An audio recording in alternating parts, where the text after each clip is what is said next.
필수 개념 장착으로 들어가 보도록 할게요.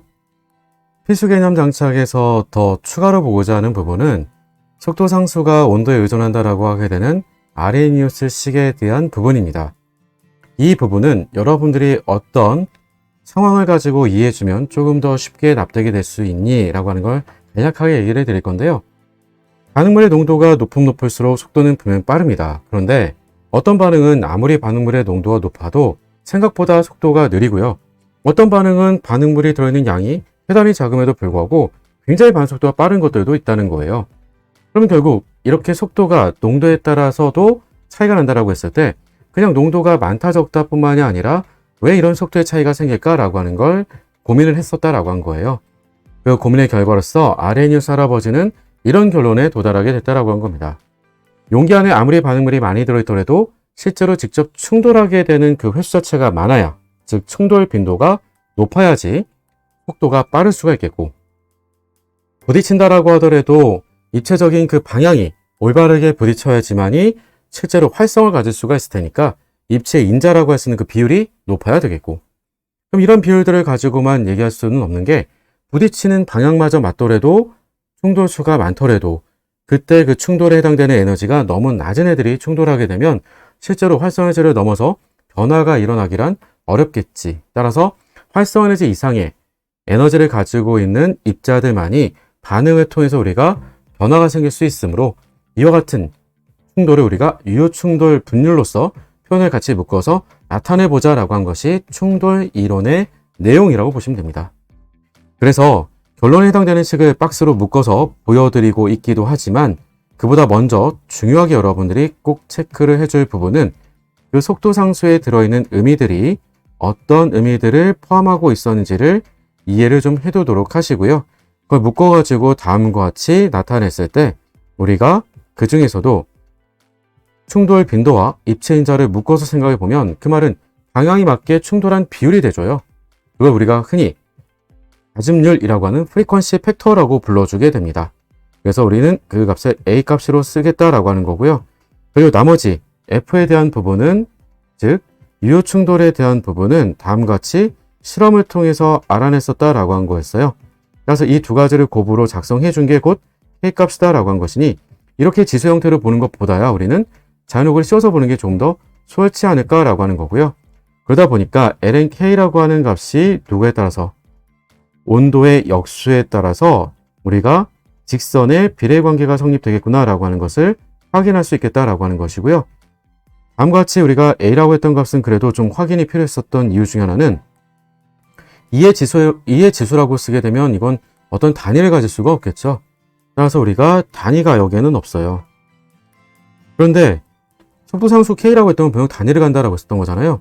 그러니 A라고 했던 그 자집률이라고 하는 것도 우리가 속도상수 단위가 같은 거니까 A 값을 보여주면서 단위를 보여주게 되면 그 정보가 우리한테는 개수, 즉 차수에 대한 정보를 알려줄 수 있겠구나라고 하는 겁니다.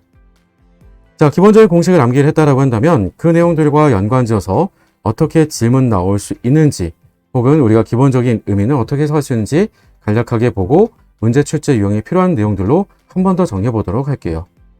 즉 앞서도 얘기했지만 우리가 온도에 따라서 분포도를 나타내 주게 되면 다음과 같은 우리는 맥스웰 볼츠만 분포도라고 하는 것을 볼 수가 있어요. 다음 같은 맥스웰 볼츠만 분포도에서 우리가 유의미하게 봐줘야 될 부분은 온도가 높다라고 하게 되면 온도가 높을수록 더 빠른 속도를 가지고 있는 입자의 개수가 더 많은 분포의 형태인 이 핑크색의 분포도를 보여주게 될 거예요. 그 말이 갖게 되는 의미가 뭐가 될 거니? 라고 하는 것은 온도가 높은 온도로 바뀌어있는 조건이 돼주게 되면 활성화 에너지 이상의 운동 에너지를 가지고 있는 입자의 개수가 온도가 낮을 때보다도 최소한 이만큼이 더 많이 늘어나게 된다는 데 있다는 거예요. 그 말은 그만큼 충돌에서 바뀔 수 있는 유충돌에 대한 분율이 더 높아지게 되겠고 그 말이 곧 바로 우리가 온도가 높아지게 되면 속도 상수가 높아진다는 말이 돼주겠고 그러면 그 말로부터 그대로 우리는 어디로 연결이 가능하겠니라고 하면 그만큼 속도가 더 빨라지겠구나. 뭐 때문에? 온도가 높아지면 속도 상수가 커지는 거니까. 물론 이때는요 당연히 그 하나의 반응에 대한 걸 가지고 얘기하니까 활성화에너지는 고정값을 갖고 있는 거죠. 그러면 반대로 우리가 활성화에너지를 바꿔주게 되면 어떻게 될까라고 하는 겁니다. 어떤 조건에서? 그럼 나머지가 고정된 조건을 가지고 봐야 되겠죠. 주어진 온도에서 반응을 서로 비교해본다고 생각하시면 돼요. 뭐 이를테면 일종의 촉매를 사용해서 반응에 대한 활성화에너지를 바꿔준다고 한번 생각을 해보죠.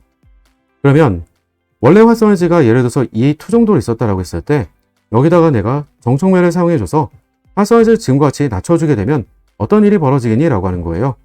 그러면 그 덕분에 우리는 활성에너지가 낮아진 것만큼 반응에 참여가 될 수 있는, 즉 반응에서 변할 수가 있는 입자의 개수가 더 늘어나게 되겠고요. 그 말인즉슨 즉 덕분에 유효 충돌 분율이 우리가 증가할 수 있겠고, 그 말이 곧 바로 속도 상수가 증가되는 것으로 연결해 줄 수 있겠구나라고 한 겁니다. 그러니 촉매를 사용해주면 활성에너지를 낮춰줘서 우리는 반응 속도를 증가시켜 줄 수 있겠다라고 얘기를 하게 되는 거죠.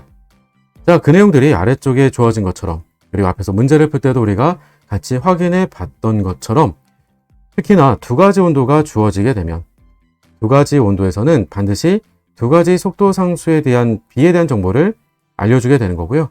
각각에 대한 속도 상수 값이 얼마냐라고 하는 건 필요 없는 거예요. 우리한테 필요한 건 바로 비율이다라고 하는 겁니다.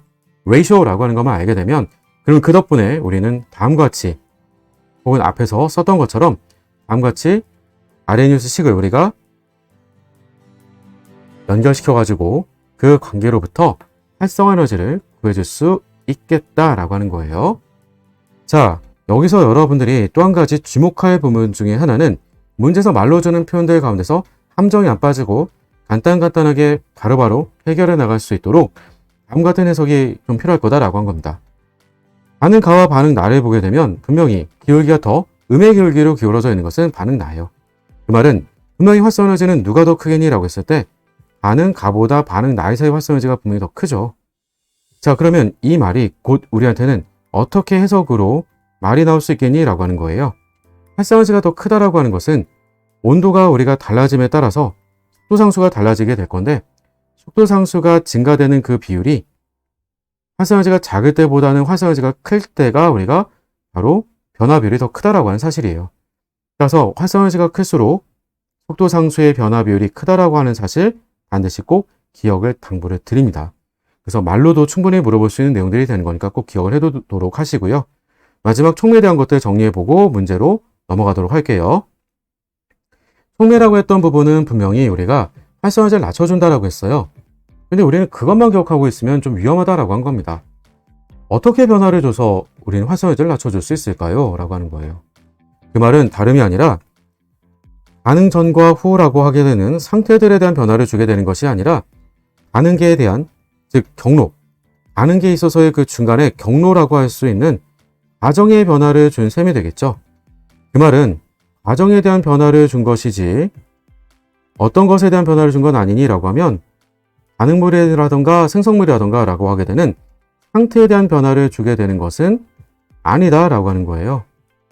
그래서 덕분에 과정의 변화를 줬으므로 그 과정과 연관되어 있는 부분, 즉 다시 해서 평형에 도달하게 되는 그 과정이 시간 같은 경우라고 한다면 활성 에너지가 낮아지게 되면서 속도 상수가 증가를 하게 되는 거고요. 속도 상수가 증가하게 되는 것이 당연히 시간이 줄어들 수밖에 없겠고, 당연히 속도 상수가 증가했으니까 속도도 빨라질 수밖에 없겠지라고 한 겁니다. 자, 이때 주의점 중에 하나는 잘 생각해 보니 정반응 속도 상수도 증가를 하게 되고요. 역반응 속도 상수도 같이 증가를 한다는 데 있어요. 둘 다 증가를 한다라고 하는 그 말이 곧 우리한테는 정반응과 역반응에 대한 활성 에너지가 같이 모두 다 감소가 된다라고 하는 것으로 중간 과정에 변화가 생기는 것들을 정리해 볼 수 있겠다라고 한 겁니다. 근데 이 정도까지는 그렇게 어려운 느낌은 아닌 거죠. 근데 왜 강조가 될까라고 하는 것은 그 덕분에 변화가 생기지 않는 것들도 우리가 구별해 둘 수 있어야 되겠다라고 한 겁니다. 즉 변화가 일어나지 않는다라고 하는 것들은요, 색깔 구별만 해보도록 할게요. 변화가 일어나지 않는다라고 하는 것은 상태들에 대한 변화들은 아무것도 없다는 거예요. 그 평형 상태의 위치, 상태의 그 위치 없겠다라고 하는 거고요. 그러니 평형 상수가 달라질 이유도 없겠고요. 그럼 평형 상수하고 연관되어 있는 주어진 온도에서의 델타 Z 너트라고 하는 값도 달라질 이유가 없겠고, 당연히 반응물 생성물 상태가 바뀌지 않는 것이니 상태 함수라고 할 수 있는 에너지들에 대한 것들도 어느 하나도 바뀔 게 없겠구나라고 하는 겁니다. 이때 왜 평형상수가 더구나 강조가 되냐라고 하면, 평형상수라고 하는 것은 정반응의 속도 상수를 역반응의 속도 상수로 나눠줘서도 우리가 표현 쓸 수 있다는 데 있어요. 그 말은 분명히 촉매를 사용해 주게 되면 활성 에너지가 낮아지기 때문에 속도 상수가 증가를 하고 속도 상수가 증가를 한다는 데 있다는 거죠. 그럼에도 불구하고 평형상수가 일정하다라고 말해주게 되는 그 말은 우리가 그 증가되는 비율이 어떻더라라고 하는 거니? 라고 하면 이게 똑같은 비율로 증가되는 거구나 라고 볼 수 있었다는 얘기예요. 어떻게 생각하면 마치 안 맞을 것 같지만 반드시 성립되는 내용들이 되는 거니까 꼭 좀 기억을 당부를 드립니다. 자, 여기까지 해서 우리한테 필요했던 필수 개념들을 마저 다 정리를 했었고요. 이제 남은 기출문제들을 통해서 우리가 출제가 되고 있는 두 가지 온도에 관련되어 있는 두 가지 속도 상수의 비율로 문제를 푸는 아레니우스 식에 관련된 문제를 통해서 활성에너지를 구하는 문제와 거기다 추가로 촉매까지 관여가 되는 문제가 있다면 그 문제들을 풀면서 마저 개념을 정리를 해보도록 할게요. 이제 시작합니다.